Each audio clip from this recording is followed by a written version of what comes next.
ളിനായക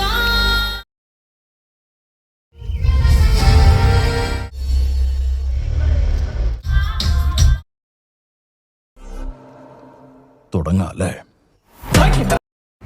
hello guys, welcome back to new video. ഇന്ന് ഞാൻ കമൽഹാസൻ്റെ സിനിമയായ തഗ് ലൈഫ് എന്ന മൂവി കാണാനാണ് വന്നിരിക്കുന്നത്. ആസ് യൂഷ്വൽ ഏരീസ് പ്ലെക്സിൽ. ഇതിനു മുമ്പ് കമൽഹാസൻ്റെ ഇറങ്ങിയ മൂവി ഏതാണെന്ന് ചോദിച്ചാൽ പറയാം, നമുക്ക് ഇന്ത്യൻ 2 ആണെന്ന് തോന്നുന്നു ഇതിനു മുമ്പ് ഇറങ്ങിയ മൂവി. അപ്പോൾ എന്തായാലും അതൊരു ഡിസപ്പോയിൻറ്റിങ് ആയിരുന്നു. എന്ന് പറഞ്ഞാൽ അത് കൊള്ളൂലെന്ന് ഞാൻ എപ്പോഴും പറഞ്ഞില്ല, പക്ഷേ അതിൻ്റെ ഒരു ലെങ്ത്തും ഒരു സ്റ്റോറി പ്ലോട്ടൊക്കെ സ്ഥിരം കണ്ടുമടുത്ത ഒരു സ്റ്റോറി തന്നെയായിരുന്നു ശങ്കറിൻ്റെ. അപ്പോൾ എന്തായാലും ഈ മൂവിയിലെങ്കിലും കമൽഹാസൻ നല്ലൊരു പെർഫോമൻസ് കാണിക്കുമെന്ന് ഞാൻ വിചാരിക്കുന്നു. കാരണം മണിരത്നത്തിൻ്റെ മൂവിയും കൂടെയാണ്, അപ്പോൾ പ്രതീക്ഷയുണ്ട്. അതിന് മുമ്പ് ഇറങ്ങിയ മണിരത്നത്തിൻ്റെ പൊന്നിയിൻ സെൽവൻ ആയാലും അതിൻ്റെ പാർട്ട് 1 എനിക്കിഷ്ടപ്പെട്ടു. പാർട്ട് 2 കുറച്ച് ഡിസപ്പോയിൻറ്റിങ് ആയാലും എന്തുവാ കുഴപ്പമില്ലായിരുന്നു, കണ്ടുകൊണ്ടിരിക്കുകയായിരുന്നു. പക്ഷേ ഇതിനി എങ്ങനെ ആവുമോ എന്തോ, കമൽഹാസൻ്റെയും കൂടെയാണ്. അപ്പോൾ എന്തായാലും പ്രതീക്ഷയുണ്ട്, എന്നാൽ കുറച്ച് ഇത് ഡിസപ്പോയിൻറ്റിങ് അല്ല, പ്രതീക്ഷയില്ലാതെയും വന്ന് കാണണമെന്ന് വേണമെങ്കിൽ പറയാം. ആ പ്രതീക്ഷയുണ്ട് എന്നാൽ പ്രതീക്ഷയില്ല. കാരണം കമൽഹാസൻ്റെ മുമ്പ് ഇറങ്ങി ഇന്ത്യൻ 2 വളരെ ശോകമായിരുന്നു.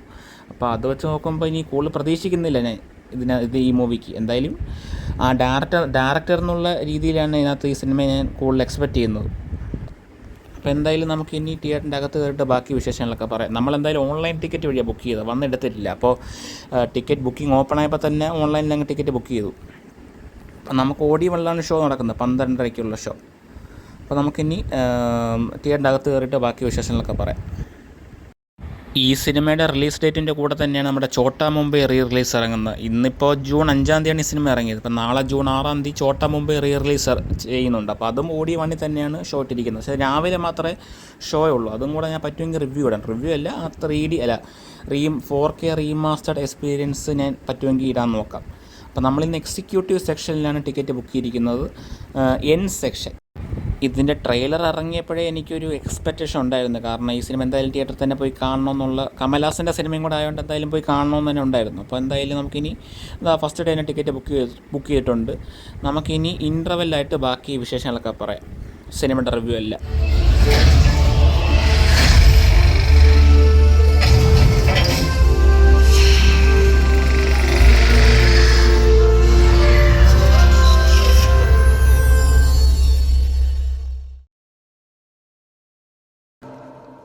തുടങ്ങാം അല്ലേ?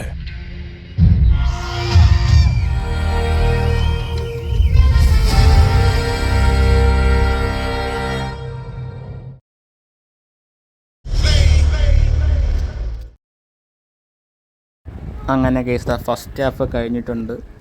എന്ത് പറയുക, എക്സ്പെക്റ്റേഷനെല്ലാം പോയെന്ന് തന്നെ പറയാം. വളരെ ശോകമെന്ന് തന്നെ പറയാം. ഫസ്റ്റ് ഹാഫ് വളരെ സ്ലോ മൂവിങ്, എന്ത് പറയുക, ഒന്നും സ്ഥിരം കണ്ടുമടുത്തതിൻ്റെ സ്റ്റോറി തന്നെ നമുക്ക് കാണുമ്പോൾ തന്നെ തോന്നും. പക്ഷെ എന്തായാലും അങ്ങനെ തന്നെ ഇപ്പോൾ എല്ലാ സിനിമയിലും കാണിച്ചിരിക്കുന്നത്. പക്ഷെ എന്തായാലും ഇത് എന്തോ വളരെ ഇൻ്റർവെൽ വരെയൊക്കെ കണ്ടു തീർക്കാൻ പറ്റുക പാടെ എനിക്കറിയാം. ഒട്ടും ഫാസ്റ്റ് മൂവിങ്ങും അല്ല, സ്ലോ സ്റ്റോറി തന്നെ ഇത് സ്ഥിരം പോകുന്നത്. സ്ഥിരം സ്റ്റോറി തന്നെ നമുക്ക് തമിഴിലിറങ്ങിയ എല്ലാ ടൈപ്പ് സ്റ്റോറി തന്നെ. പക്ഷെ എന്തുകൊണ്ട് ഇത് അങ്ങോട്ട് ഭയങ്കര ലാഗ് ഫസ്റ്റ് ഹാഫ്, എന്താ പറയുക, ഒട്ടും അങ്ങോട്ട് വർക്കായില്ല എനിക്ക് ഫസ്റ്റ് ഹാഫിനെ കണ്ടപ്പോൾ. എന്താ പറയുക, സ്ഥിരം റിവെഞ്ച് ഡ്രാമ പോലത്തെ സംഭവം തന്നെ തമിഴ് സിനിമയിൽ കാണുന്ന പോലെ. പക്ഷേ ഇന്നത്തെ ഫസ്റ്റിൽ കമൽഹാസൻ്റെ ഡി ഏജിങ് അല്ല, പഴയ കാലം കാണിക്കുന്നുണ്ട്. അത് കൊള്ളായിരുന്നു. ആകെ കൊള്ളാമെന്ന് പറഞ്ഞാൽ അത് മാത്രമേ ഉണ്ടായിരുന്നുള്ളൂ, കമൽഹാസൻ്റെ ലുക്ക്.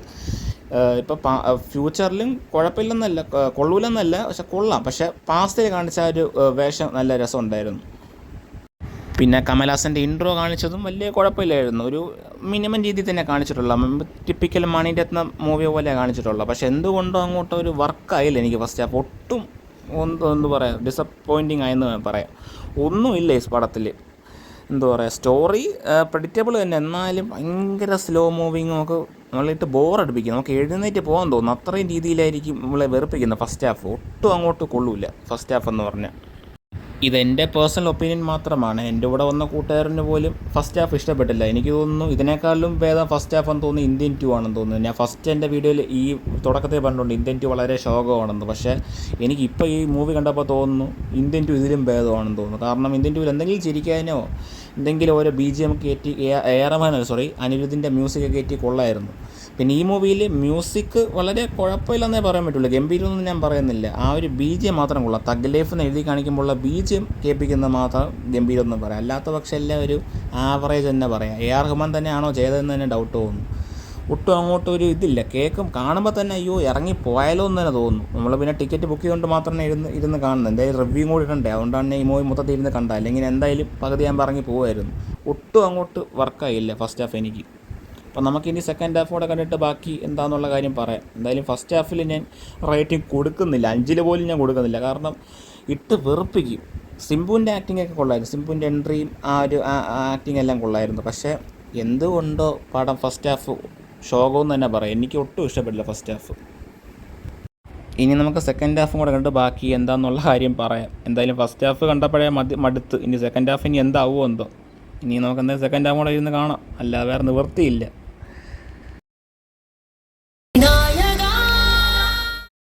അങ്ങനെ കേസ് പടം സെക്കൻഡ് ഹാഫും കണ്ട് തീർന്നിട്ടുണ്ട്. എന്ത് പറയാൻ, ഫസ്റ്റ് ഹാഫിനെക്കാട്ടിലും സ്ലോ മൂവിങ് തന്നെ പറയാം സെക്കൻഡ് ഹാഫ്. ഇഴച്ച് എന്തിനാണ് ഇത്ര ഇഴയ്ക്കുന്നതെന്ന് മനസ്സിലാവുന്നില്ല. കുറച്ച് ഞാൻ ഫോണിലാണ് ഇത് കണ്ടിരുന്നെങ്കിൽ ഞാൻ 2x കണ്ടായിരുന്നു. അത്രയും സ്ലോ ആയിട്ടാണ് സിനിമ പോകുന്നത്. എനിക്ക് തോന്നുന്നു എന്നെക്കാട്ടിലും സ്പീഡായിട്ട് ആമ നടന്നു പോകും. അതിനെക്കാട്ടിൽ ഇഴച്ച് എന്തിനാണോ എന്തോ ഇഴയ്ക്കുന്നത്. കമൽഹാസൻ്റെ സത്യം പറഞ്ഞാൽ വയ്യ റോളുകളൊന്നും ചെയ്യുക. ഓരോ ഫൈറ്റ് സീന് കൊള്ളായിരുന്നു, പക്ഷെ എന്നാലും ഈ മുഖം ഒരുമാതിരി ഉറക്കം തൂങ്ങിയ പോലെ ഇരുന്ന് ഒരു ഇതില്ല.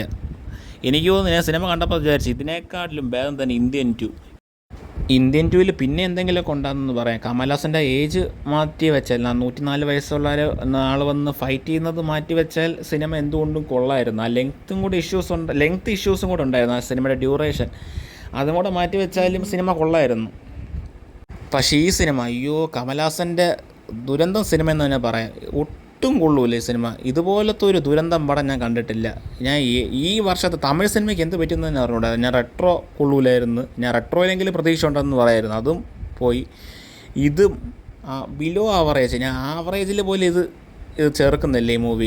എന്ത് ദാരിദ്ര്യം എന്ന് തന്നെ പറയാം. എനിക്ക് ഈ സിനിമ റേറ്റിംഗ് കൊടുക്കാൻ പോലും വയ്യ. 10-ൽ എത്ര കൊടുക്കുമെന്ന് പറഞ്ഞാൽ ഞാൻ 0 കൊടുക്കുമെന്ന് പറയാം. 0 പോലും 1 കൊടുക്കുക, അത്രേ ഉള്ളൂ. സിനിമ ഒന്നുമില്ല. 2 മണിക്കൂർ 50 മിനിറ്റോ 48 മിനിറ്റാണ് ലെങ്ത്ത് വരുന്നത്. അതിൻ്റെ ഒരു ആവശ്യമില്ല. ഒരു 2 മണിക്കൂർ 2 മണിക്കൂർ 10 മിനിറ്റ് കൊണ്ട് സിനിമ തീർക്കാൻ വെറുതെ ഇഴച്ച് എന്താ പറയുക. ഈ ഫൈറ്റ് സീൻ സംഭവങ്ങളൊക്കെ കൊള്ളായിരുന്നു, എന്താ പറയുക, അതൊക്കെ രസമുണ്ടായിരുന്നു. അല്ലാതെ എന്താ പറയുക ഒന്നുമില്ല സിനിമയിൽ. അതൊക്കെ ഇടയ്ക്ക് വരുന്ന ഫൈറ്റ് സീനും പാട്ട് പോലും കൊള്ളില്ലെന്ന് പറയാം. BGM ആ തഗ് ലൈഫ് എന്ന് എഴുതി കാണിക്കുന്ന BGM മാത്രം കൊള്ളാം, ബാക്കിയൊക്കെ ശോകവും തന്നെ പറയും. എനിക്ക് തോന്നുന്നു കമൽഹാസൻ ഈ സ്ക്രിപ്റ്റ് ഒന്നും വായിച്ച് കാണൂല, വെറുതെ മണിരത്നത്തിൻ്റെ സിനിമ ആയിട്ട് കയറി അഭിനയിച്ചായിരിക്കും. അല്ലാതെ ഈ സിനിമ ഇങ്ങനെ വരില്ല. സത്യം പറഞ്ഞാൽ ശോകമെന്ന് തന്നെ പറയാം. ഭയങ്കര ലെങ്ത്താണ് പ്രശ്നം. ലെങ്ത്ത് ഈ സ്റ്റോറി സ്ലോ ആയിട്ടാണ് പോകുന്നത്. ഒട്ടും അങ്ങോട്ട് നമുക്ക് എന്താ പറയുക, ഇത് സിങ്ക് ആവുന്നില്ല നമുക്ക് സ്റ്റോറി കാണുമ്പോൾ.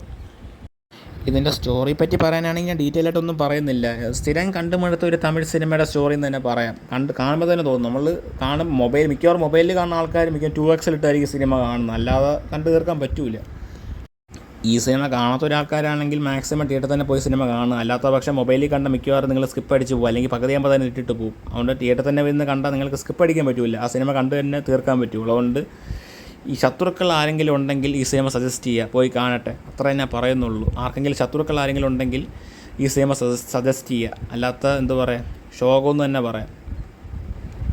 പിന്നെ അതിനകത്ത് മലയാളം ആക്ടേഴ്സ് കുറേ പേരുണ്ടായിരുന്നു. കുറേ പേരിൽ 2-3 പേരുണ്ടായിരുന്നു. ബാബുരാജ് ഉണ്ടായിരുന്നു, ഐശ്വര്യലക്ഷ്മി ഉണ്ടായിരുന്നു. അവരൊക്കെ ആക്ടിങ് കൊള്ളായിരുന്നു. ഇനി വേറെ ആരും ഉണ്ടായിരുന്നു, എനിക്ക് പേര് ഓർക്കുന്നില്ല. എന്നാലും ഇവരുടെ ആക്ടിങ് ഇവരില്ലെങ്കിലും സിനിമ പോവും. വെറുതെ കൊണ്ടുവന്നേ ഉള്ളൂ, മലയാള സാന്നിധ്യം കൊണ്ടുവന്നേ ഉള്ളൂ. അല്ലാതെ ഇവർ ഇല്ലെങ്കിൽ ഈ കഥ പോവും സിനിമയിൽ. പക്ഷേ അവരുടെയൊക്കെ ആക്ടിങ് കൊള്ളായിരുന്നു.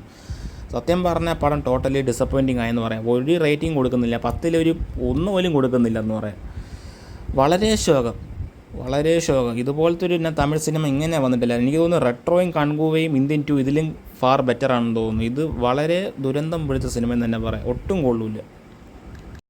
ആകെ ഒരു ആശ്വാസം എന്ന് പറഞ്ഞാൽ തിയേറ്ററിൽ പതിവില്ലാതെ AC കുറച്ച് തണുപ്പിലാണ് വെച്ചിരുന്നത്. അതുകൊണ്ടാണ് സിനിമ കണ്ടു തീർക്കാൻ പറ്റിയത്. അല്ലെങ്കിൽ എന്ത് സിനിമ പകുതിയാകുമ്പോഴത്തേക്കിനും ആ സിനിമ കണ്ടിട്ട് ഇറങ്ങി പോകുമായിരുന്നു.